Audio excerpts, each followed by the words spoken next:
আজকের রেসিপিতে থাকছে কি করে একসাথে এতগুলো চিকেন মোমো ঝটপট তৈরি করবেন আর ভাপ দিয়ে নেবেন। আরও থাকছে মোমো বানানোর জন্য এইরকম পাতলা শীট কিভাবে তৈরি করবেন। আর চিকেন মোমো খাওয়ার জন্য চিলি অয়েল তো অবশ্যই লাগবে, সেই রেসিপিও আজকে পেয়ে যাবেন। তো চলুন রেসিপি শুরু করি। প্রথমেই কিছু সবজি কেটে নিয়েছি, আর এখানে রয়েছে গাজর, পেঁয়াজ আর রসুন। এগুলো আমি একেবারে মিহি করে কুচি করে কেটে নিয়েছি। তারপর একটা বলে নিয়ে নিচ্ছি 1 কাপ পরিমাণ ময়দা, আর সাথে দিয়ে দিচ্ছি হাফ কাপ পরিমাণ কর্নফ্লাওয়ার, আর এখানে দিয়ে দিলাম পরিমাণ মতো লবণ।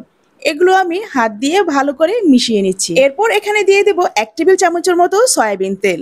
তারপর সবকিছু আমি একসাথে আবারও ভালো করে হাত দিয়ে মাখিয়ে নেব। কোনটা কতটুকু নিলাম সেটা অবশ্যই একটু খেয়াল রাখবেন, কারণ এটা দিয়েই আমি সুপার হিট মোমোর শীট তৈরি করব। আর এখন দিয়ে দিলাম অল্প পরিমাণে পানি, আর অল্প অল্প করে পানি দিয়ে আমি একটা সুন্দর ডো তৈরি করে নেব। দেখুন ডোটা কিন্তু খুব দারুণ হয়েছে, আর একেবারে নরম না আর একেবারে শক্তও না। এখন এটা ঢেকে আমি সাইডে রেখে দেব। তারপর চলে যাব চিলি অয়েল তৈরি করার জন্য। একটা বাটিতে নিয়ে নিয়েছি চিলি ফ্লেক্স 1/4 কাপ। আপনি ইচ্ছে করলে চিলি ফ্লেক্স বাজার থেকেও কিনে আনতে পারেন, আবার ঘরেও তৈরি করে নিতে পারেন। আর এখন দিয়ে দিচ্ছি 2 চা চামচ সাদা তিল, সাথে দিয়ে দিচ্ছি 1 চা চামচ লবণ। এটা আপনি আপনার পরিমাণ মতো দিয়ে নিতে পারেন। আর এখন দিয়ে দিচ্ছি 2 চা চামচ সিরকা। আমি এখানে সাদা সিরকা ব্যবহার করেছি, আপনি চাইলে লেবুর রসও দিয়ে নিতে পারেন। আর এখন দিয়ে দিয়েছি টমেটো সস। এটা প্রায় 1 টেবিল চামচের মতো, আপনি চাইলে আরেকটু বাড়িয়ে দিতে পারেন। আর এখন দিয়ে দিচ্ছি রসুন কুচি কাঁচা, এটা আমি একদম মিহি করে কুচি করে নিয়েছি।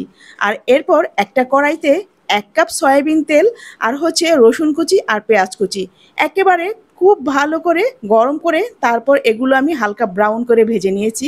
আর এই গরম তেলটা আমি এখন এই বাটিতে ঢেলে দিলাম। তারপর এই সব কিছু একসাথে আমি ভালো করে মিশিয়ে নেব। দেখলেন তো কত সহজেই ঘরেই তৈরি করে নিলাম চিলি অয়েল, অথচ এটাই আমরা বাজার থেকে খুব চড়া দামে কিনে এনে খাই। ইচ্ছে করলে কিন্তু আমরা ঘরেই এভাবে তৈরি করে নিতে পারি। এভাবে চিলি অয়েল তৈরি করে ঠান্ডা করার পর এটা একটা কাচের বয়মে ভরে রেখে দিতে পারেন, ভালো থাকবে 6 মাসের মতো। আর যখন খুশি তখন বের করে খেতে পারবেন। এবার চলে যাই চিকেন মোমো তৈরি করার জন্য ভিতরে ফিলিং তৈরি করব। আর এখানে আমি চিকেন নিয়ে নিয়েছি, আর এগুলো হচ্ছে বুকের মাংস। এগুলো আমি ব্লেন্ডার করে নিয়েছি, আপনি চাইলে একটু থেতো করে নিতে পারেন। তারপর দিয়ে দিয়েছি আদা রসুন বাটা 1 চা চামচ, আর এখন দিয়ে দিচ্ছি পরিমাণ মতো পেঁয়াজ কুচি আর গাজর কুচি। এগুলো আমি একেবারেই মিহি করে কেটে নিয়েছি, নিশ্চয়ই দেখে সেটা বুঝতে পারছেন কীরকম মিহি করে নিয়েছি। আর এখন দিয়ে দিচ্ছি লেবুর রস 1 টেবিল চামচের মতো, আপনি চাইলে এখানে সিরকাও দিয়ে নিতে পারেন।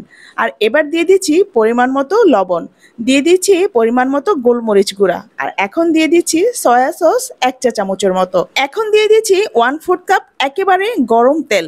আর এই গরম তেলের সাথে ছিল পেঁয়াজ কুচি আর রসুন কুচি। এগুলো হালকা ভেজে তারপর এই গরম তেলটা আমি এখানে ঢেলে দিয়েছি। এরপর হাত দিয়ে সবকিছু আমি ভালো করে মাখিয়ে নেব। আর আমি এখানে সয়াবিন তেল ব্যবহার করেছি, আপনি চাইলে বাটার দিতে পারেন অথবা সরিষার তেলও দিতে পারেন। সবকিছু একসাথে ভালো করে মাখিয়ে নিলাম, আর সুন্দর একটা ফিলিং তৈরি করে নিয়েছি। এবার ঢাকনা দিয়ে ঢেকে রেখে দিলাম। এখন চিকেন মোমো তৈরি করার জন্য শীট তৈরি করব। আর সেজন্য আগে থেকে তৈরি করা ডো বের করে নিলাম। ডো তৈরি করার পর ঢাকনা দিয়ে ঢেকে রেখেছিলাম, সেজন্য ডোটা দারুণ সফট হয়েছে। আর এবার হাত দিয়ে আমি ডোটা একটু মথে তারপর 3 ভাগে ভাগ করে নিলাম। দেখতেই পাচ্ছেন আমি কতটুকু সাইজ করে নিয়েছি, আপনি আপনার পছন্দ মতো সাইজ করে নিতে পারেন। এখন হাত দিয়ে এভাবে ডলে আমি ডোটা আরেকটু নরম করে নেব। আমরা যেভাবে রুটি তৈরি করার জন্য ডো দিয়ে বল তৈরি করি, ঠিক একইভাবে আমি এটাকে সুন্দরভাবে রেডি করে নেব। আর অল্প পরিমাণে ময়দা দিয়ে এবার একটা বেলুন দিয়ে বেলে নেব। বেশি চাপাচাপির প্রয়োজন নেই, হালকা হাতে বেলে নিলেই সুন্দরভাবে পাতলা রুটি হয়ে যাবে। আর অল্প অল্প পরিমাণে ময়দা দিয়ে সুন্দর করে এটাকে বেলে নিতে হবে। কতটুকু পাতলা হবে তা আমি আপনাদেরকে দেখিয়ে দিচ্ছি। অনেক বড় করেই কিন্তু এই রুটিটা বেলা হয়েছে, আর একদম পাতলা করে আমি বেলে নিয়েছি।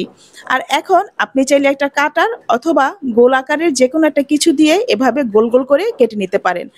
আমি একটা বয়মের মুক্কা নিয়েছি, আর এই মুক্কা দিয়েই আমি এটা সুন্দর করে গোল গোল করে কেটে নিচ্ছি। মোমোর সাইজ কতটুকু রাখবেন সেটা আপনার ইচ্ছে, ইচ্ছে করলে একটু বড়ও করতে পারেন, আবার ইচ্ছে করলে একটু ছোটও করতে পারেন। আমি আমার পছন্দ মতো সাইজ করে নিয়েছি, আর এটাই আমার কাছে বেশি ভালো লাগে। দেখুন কত সুন্দর করে আমি মোমোর শিটগুলো তৈরি করে নিয়েছি। আর প্রত্যেকটা শিট দেখতে কিন্তু খুব সুন্দর লাগছে আর একেবারেই কিউট। আর এখন সবগুলো কেটে নেওয়ার পর বাড়তি যেটুকু ছিল এটুকু আমি আবার রেখে দিলাম, পরবর্তী আবার বানিয়ে নেব। এখন দেখুন, আপনাদেরকে আবারও দেখিয়ে দিচ্ছি শিটগুলো কতটা সুন্দর। দেখুন তো, দেখতে কিন্তু দারুণ লাগছে আর শিটগুলো একদম পাতলা। এভাবে যদি মোমো শিট তৈরি করেন তাহলে একটার সাথে আরেকটা লেগে যাবে না, আর খেতেও কিন্তু দারুণ লাগবে। এবার চলুন চিকেন মোমো তৈরি করি।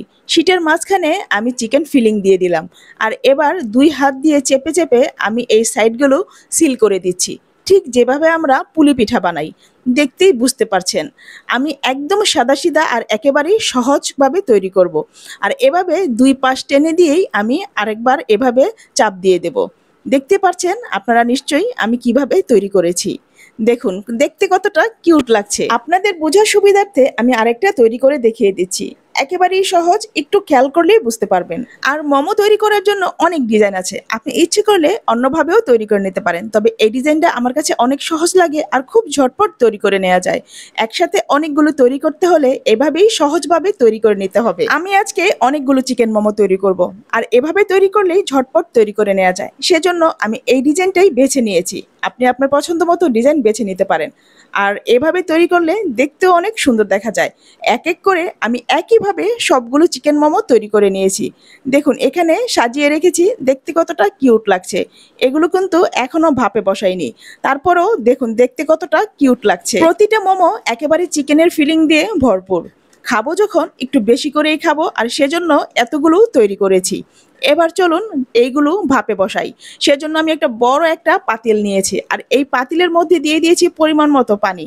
আর এবার নিয়েছি একটা বাঁশের এরকম ঝুড়ি, আর এটার মধ্যে আমি সবগুলো চিকেন মোমো এভাবে বিছিয়ে দিচ্ছি। আর এর আগেই কিন্তু আমি এটার মধ্যে তেল ব্রাশ করে নিয়েছি সুন্দর করে, যাতে করে এগুলো ভাপ দেওয়ার পর লেগে না যায়। বড় পাতিলে পানি দিয়ে ঢাকনা দিয়ে ঢেকে রেখেছিলাম যাতে পানিতে বলক চলে আসে তাড়াতাড়ি। আর চুলার তাপটাও আমি মাঝারি রেখেছি। আর এখন আমি এই ঝুড়িটা এই পাতিলের উপরে বসিয়ে দেব। একটু খেয়াল করলেই দেখতে পাবেন ভিতর থেকে কিন্তু পানির ভাপ উঠছে। আর এখানেই আমি এভাবে এগুলো ভাপ দিয়ে নেব। আপনি চাইলে স্টিম করে নিতে পারেন আপনার পছন্দ অনুযায়ী। অল্প অল্প করে ছোট পাতিলেও এভাবে ভাপিয়ে নিতে পারেন, আর ছাঁকনি দিয়েও সুন্দর করে ভাপিয়ে নিতে পারেন। আপনাদেরকে ঢাকনাটা তুলে একটু দেখিয়ে দিচ্ছি কত সুন্দরভাবে এগুলো ভাপ দেওয়া হয়ে গেছে। দেখুন দেখতে কিন্তু একদম চকমকো করছে। চিকেন মোমোগুলো পুরোপুরি ভাপ দেওয়ার পর একদম চকচক করছে।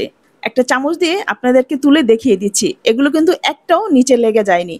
খুব সুন্দর করে আমি সবগুলো চিকেন মোমো ভাপ দিয়ে নিয়েছি, আর এখন একটা প্লেটে সার্ভ করে নিচ্ছি। প্রতিটা চিকেন মোমো দেখতে কতটা কিউট, আর ভাপ দেওয়ার পরে তো আরও সুন্দর লাগছে, একদম চকচক করছে।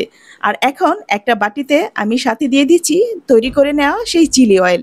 দেখুন চিলি অয়েলের কালারটা কিন্তু একদম দারুণ, আর দেখতেও লোভনীয় লাগছে। আর এখন আমার এই চিকেন মোমো খাওয়ার জন্য পুরোপুরি রেডি। এবার মন ভরে খাওয়ার পালা। চিকেন মোমোর শিট তৈরি করার সময় কর্নফ্লাওয়ার দিয়েছিলাম, আর সেজন্যই কিন্তু চিকেন মোমোর শিটগুলো এতটা চকচকে হয়েছে। আপনারা এই রেসিপিটি অবশ্যই ফলো করবেন আর এভাবেই তৈরি করে নেবেন। আপনাদেরকে ভেঙে দেখিয়ে দিচ্ছি দেখতে ভিতরটা কত দারুণ হয়েছে। ভিতরে কিন্তু পুরোপুরি সিদ্ধ হয়েছে, আর চিকেন ফিলিংটা একেবারে জুসি। এখন চিলি অয়েলে ডুবিয়ে খেয়ে নিলাম, কি দারুণ হয়েছে, একেবারেই দারুণ, সেই স্বাদ।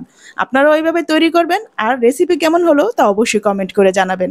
আজকের রেসিপি ভালো লাগলে ভিডিওটি শেয়ার করতে ভুলবেন না, লাইক কমেন্ট অবশ্যই করবেন। আজকের মতো বিদায় নিচ্ছি, আবার আসবো নতুন কোনো রেসিপি নিয়ে। আল্লাহ হাফেজ।